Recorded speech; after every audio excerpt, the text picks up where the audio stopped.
Is difficult because it has a clearly marked set of content, a single player story you can play through. And because of this, some players, when they play the story, they don't play the game anymore. We discovered the truth here. Player versus player games like League of Legends are endlessly replayable. You can play against different opponents every time, different stuff happens, and they grow over time because of that.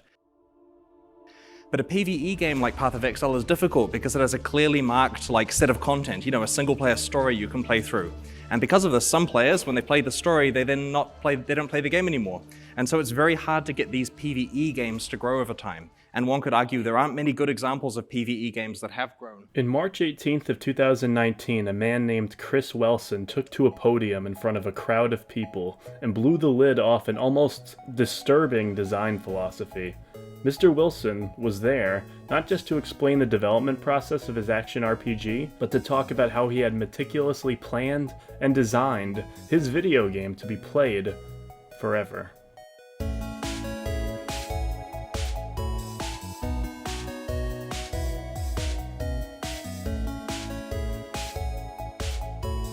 Forever game seems to appeal to a very niche section of people who play video games. If you're like me or the vast majority of consumers in the industry, you'll bounce between a handful of titles before changing those games every other week.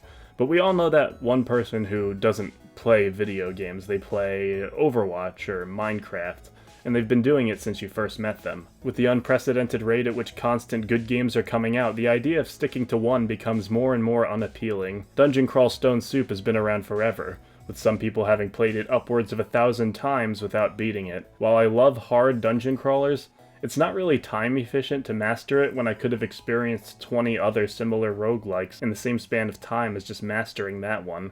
We all have backlogs after all, and moving at a brisk pace helps sate that guilty feeling a lot of us have. Contrast Dungeon Crawl Stone Soup with this. In the span of a couple of days, I played, and completed Ghost Runner, and it was a blast. Not only was it a blast, but I got to move on to the next thing I was excited to play with the immense satisfaction that I had actually seen the credits of something for once in 8 years. A title doesn't have to last forever like Animal Crossing or Hades most obviously don't, which is probably for the best, because there's a giant, lingering problem that a lot of these forever games have. Take Nioh 2, a Souls-like game that's built to last for quite some time. On top of 4 different New Game Pluses that add new boss moves and enemy placements, there's sub-missions, DLC areas, an endless endgame dungeon, and an item that organically escalates or de-escalates the difficulty to your liking. These are all great, but one of the main issues a game that's meant to last as long as Path of Exile or Nioh 2 has is, well, a really difficult to pin problem that's persistent in a lot of other games already, forever focused or not. Balance. Nioh 2 not only has 11 different kinds of weapons, but each one can be wielded across 3 different stances, and even with those 3 stances, you will not be able to equip all of the different active skills a weapon has at once. Add to that the fact that each of those skills can have affixes equipped to them like elemental damage, and it's practically impossible to concoct how each of these interlocking pieces interact and play off of each other in such a way that permits perfect, sustainable balance. Obviously, there's a lot of weapons because 1, Team Ninja is awesome, and 2, they wanted this to last for quite some time.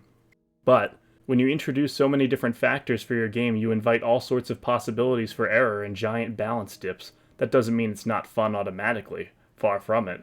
A broken build that's vastly more powerful than all of the others can be hilariously one-sided and downright empowering, especially if it took you forever to accumulate all of the necessary gear and you've been losing up until that point. Ask anyone who's rolled a mage in Demon Souls. It doesn't prevent you from playing those other builds that you might find more fun, but it definitely cheapens it. And if you have an infinite endgame that's constantly getting harder and harder, it's eventually going to get to a point where only the most obtuse and broken build will let you survive. For some people, the efficient build is going to be the most enjoyable to play. Doesn't matter if the build's focus is debuffing the enemy with farts and rolling into them over and over to deal damage. The numbers add up, it's the best to some folks. Not here to judge, that's fine, just not what I do. Path of Exile has a strenuous and amusing solution to this in that content and balance changes are being added to the game so regularly that the meta is naturally moving around all the time.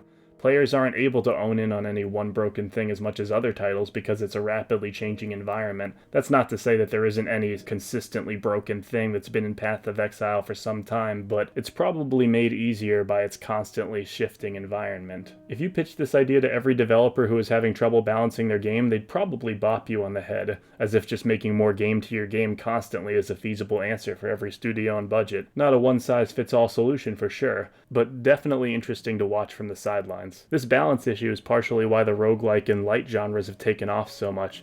Starting from near scratch each run and not having entire control over what your beginning arsenal is takes so much of the burden off the developers to make everything as balanced and finely tuned as possible. That's not to say they don't have to factor in how powerful anything is, but it becomes easier when your player doesn't have the freedom to select between the same two weapons or power-ups right from the get-go every single time. You aren't second-guessing yourself when you get Mom's Knife and Isaac because it's not as powerful as Brimstone. You're just thankful you found one of them in the first place. If you're really irritated by the constant fine-tuning of different armors and skills in your game, you can always just get rid of all of them. Focused around arguably the best hard indie platformer there is, Dustforce's community is active to this day, with regular races, an ongoing dedication to a giant fan-made mod, and a lively Discord server. Dustforce doesn't have skill trees, magic systems, or dozens of different monsters to fight, but it does have an amazing level editor and lots of focused and driven players.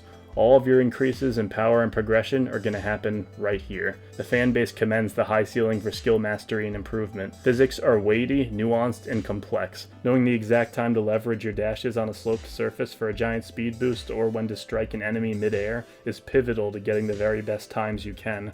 For all intensive purposes, Dustforce is a game people have been playing consistently for as long as some of WoW's most hardcore players, and it all comes without the awful developer baggage of having to manage and balance droves of different character classes and builds. It was built with sophistication and longevity in mind for the speedrunning community, but as you all know, that doesn't have to be the case for a game to be latched onto for years.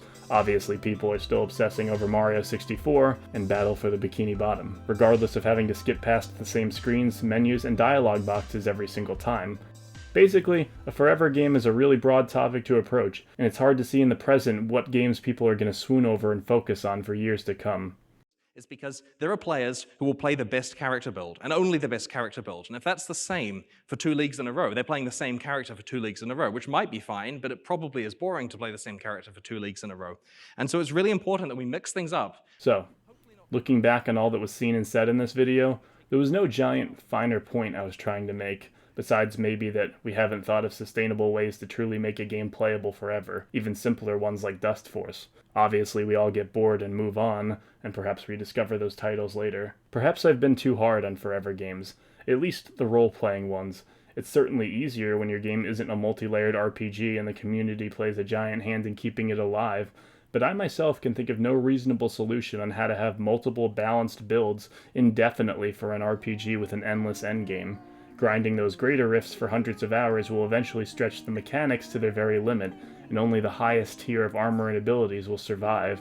But by the time you've gotten to that point, you've probably already poured hundreds of very enjoyable hours into the game already, and isn't that enough?